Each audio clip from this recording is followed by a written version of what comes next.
Hey, salut à tous, aujourd'hui on se retrouve pour une nouvelle vidéo.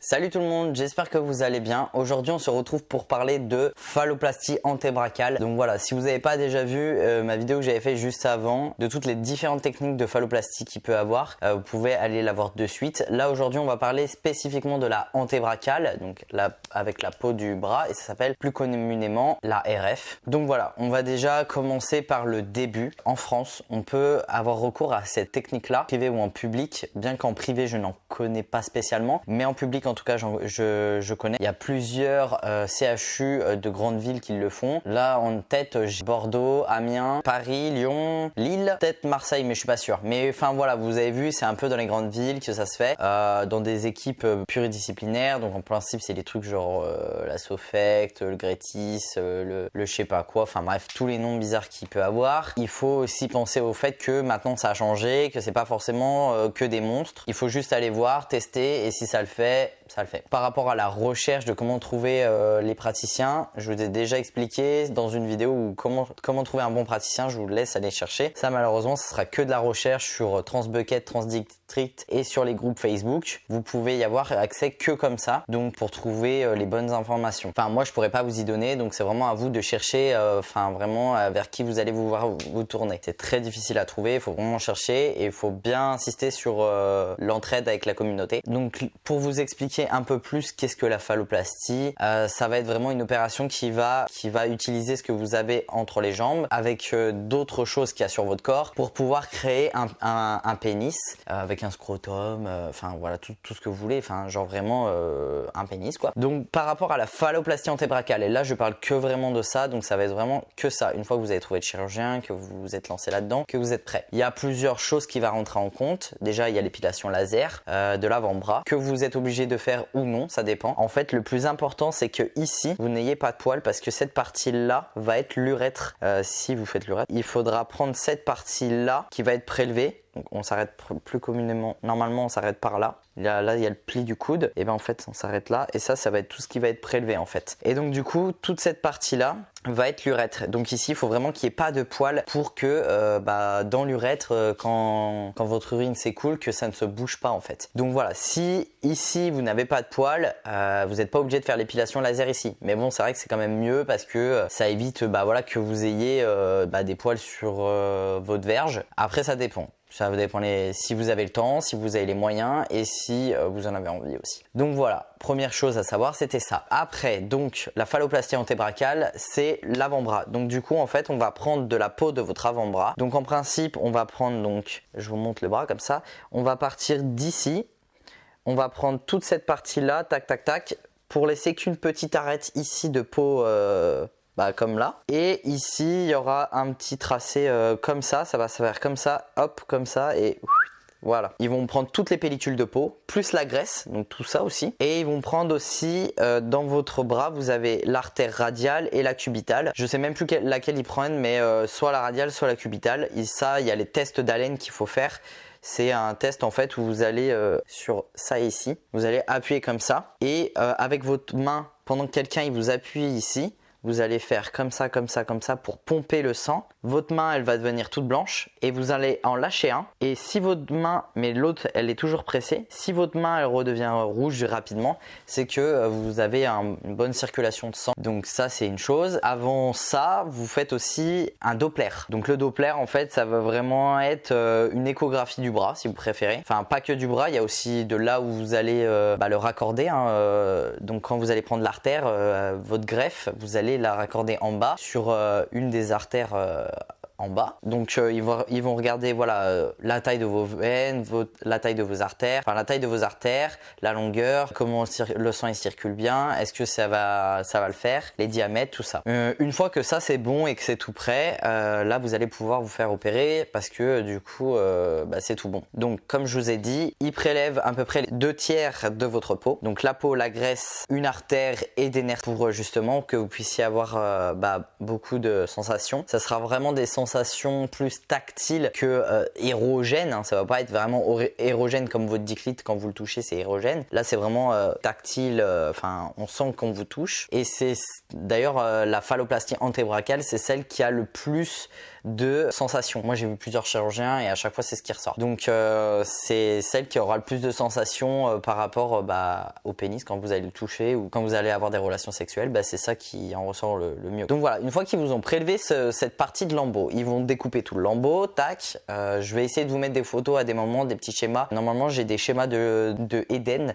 qui m'a fait pour vous expliquer un petit peu. Et ils vont créer voilà le pénis. Donc du coup en fait ils vont rouler votre peau, ils vont la rouler comme ça pour faire un tout petit tunnel et après donc ils vont l'enrouler comme ça et après le reste de peau qui est là ils vont l'enrouler dans l'autre sens pour que ça fasse en gros quand on le regarde comme ça, là il y aura la verge, donc ça c'est la verge et là ici il y aura un tout petit rond, tout petit ici qui va être l'urètre qui sera placé en fait juste là. Une fois qu'ils ont tout découpé, l'artère est toujours posée là, ils vont préparer en même temps en bas sur votre pubis qui sera comme ça, il y aura à peu près vos 10 clips par là, ils vont faire un trou comme ça pour faire un rond avec une incision comme ça pour accorder l'artère. C'est la cicatrice qui sera sur votre verge sera en dessous de votre verge, à contrario de l'abdominal qui est avec le ventre, ça sera au-dessus de la verge. Donc voilà, c'est aussi quelque chose à prendre en compte. Pour la première opération qui se fait en 10 heures, entre 8 à 10 heures, ils vont prélever le bras, le raccorder en bas, faire un pénis, juste la verge avec l'urètre et sans raccorder l'urètre, ils vont tout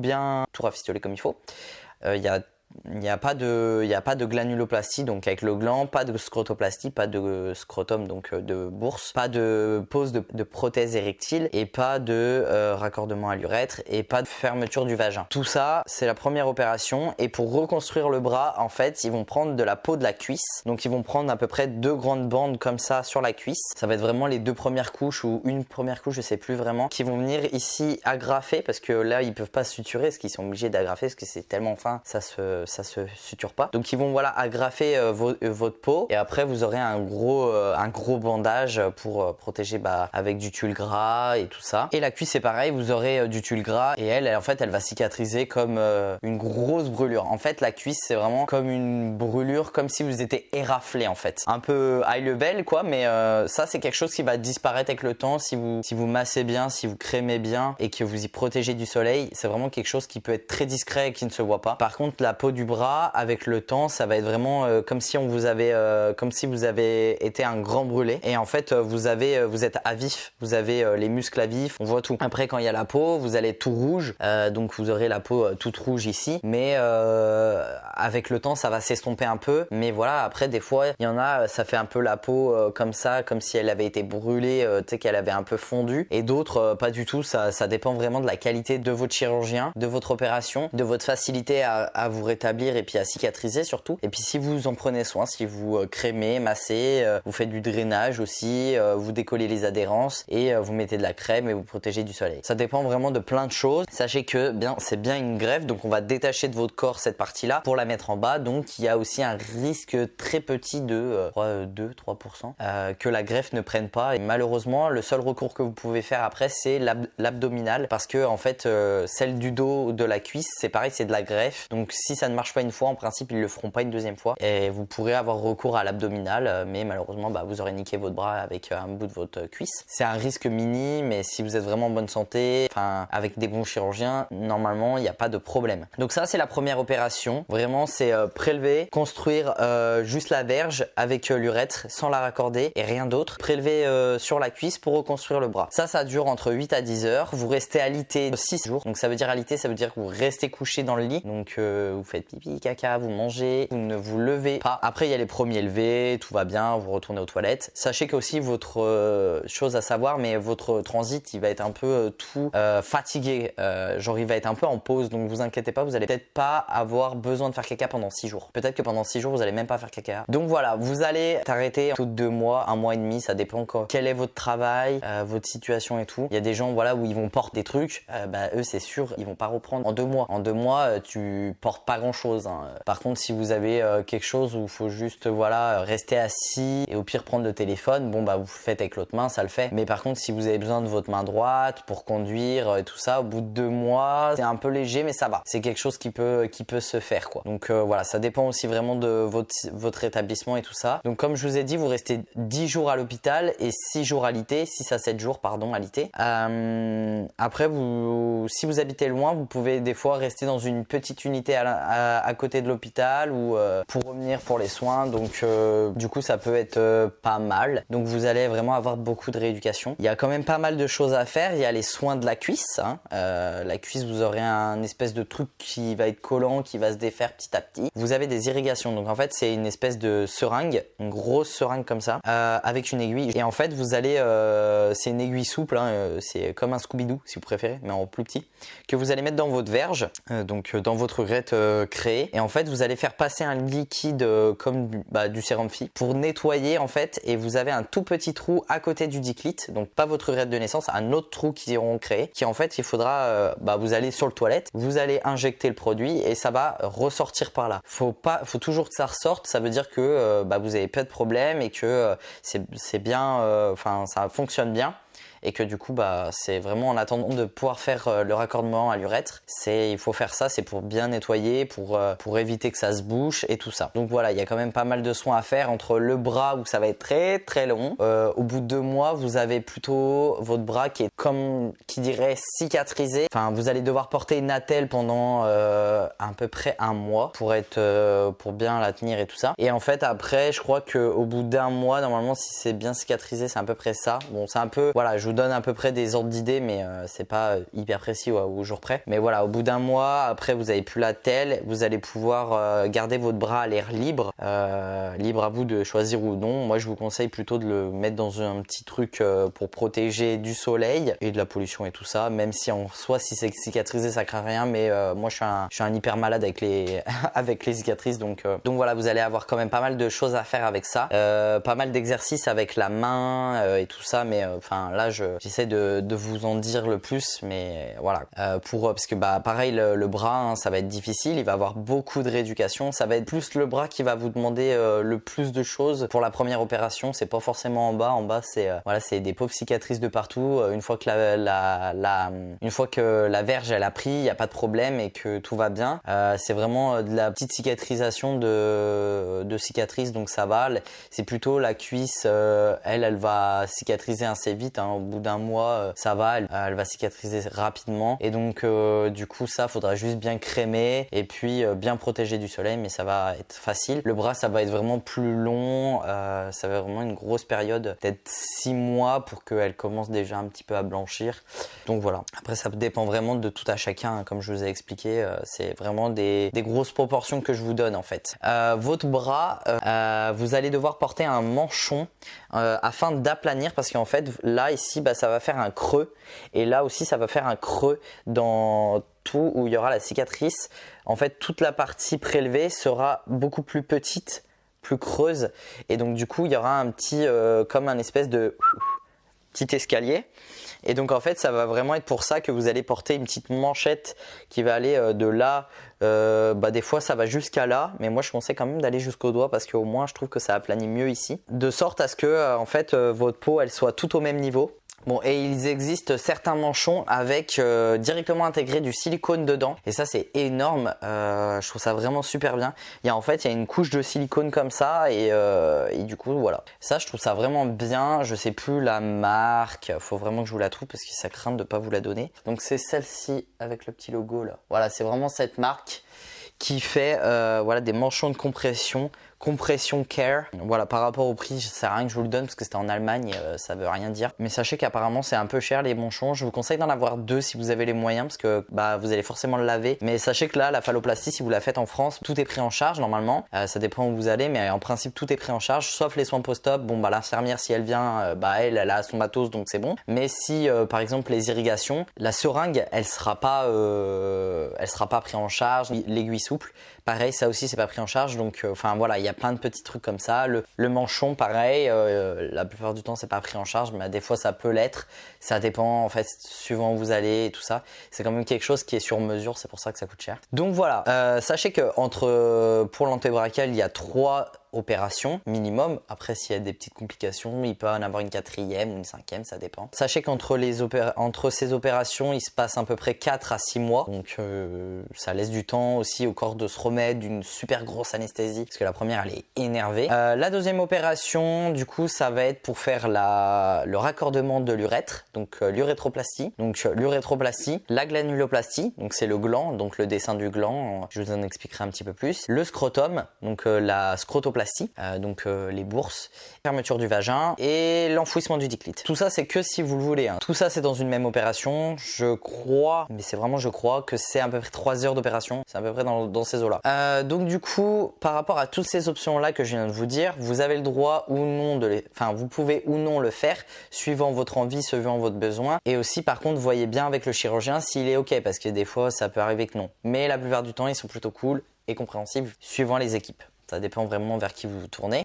Comme déjà, premièrement, ils vont refermer le vagin, donc si vous le voulez ou non. Donc ça, ils le suturent, ils enlèvent les petites lèvres, donc celles qui sont à l'intérieur. Pareil, l'urètre, si vous le voulez, ils vont reboucher et ils vont faire passer le canal pour que ça passe dans votre verge, pour que vous puissiez uriner debout. Après, il y a la scrotoplastie, donc le scrotum, c'est si vous voulez les bourses. Ils utilisent normalement les grandes lèvres pour en faire des bourses.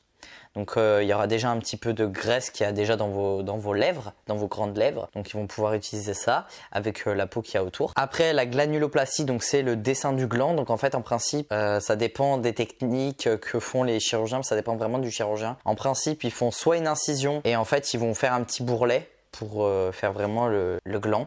Soit ils vont prendre aussi un petit morceau de la peau du ventre. Un petit morceau de peau qui vont venir greffer pour faire une différence de couleur. Et en fait, donc en principe, ils font une incision, un petit bout de peau pour que ça fasse une différence de couleur. Et des fois, ils peuvent faire un petit bourrelet. Alors, faut savoir que le tout petit bourrelet, avec le temps il se casse. Personnellement je trouve que ça fait vraiment bien le petit bourrelet. Voilà, bon après ça c'est vraiment moi qu'est-ce que j'en pense par rapport à ça quoi. Donc ça c'est vraiment la deuxième partie de l'opération. Je pense qu'il y aura 1 mois de convalescence, ça va être peut-être plus rapide ou peut-être même un peu moins, mais c'est à peu près dans ces eaux-là. Après ça dépend comme à chaque fois je vous le dis, ça dépend de tout quoi. Donc voilà, et la dernière opération, ça va être prothèse érectile, donc soit une prothèse, genre prothèse à pompe, ou prothèse tige érectile, et vous pouvez avoir un implant testiculaire ou 2 implants testiculaires suivant ce que vous voulez. Vous n'êtes pas obligé de faire la prothèse si vous n'avez pas envie, si pour vous c'est pas quelque chose qui vous intéresse, parce qu'il faut savoir qu'il faut la changer en principe. Une prothèse à pompe se change tous les 5 ans. Bon après c'est une petite incision,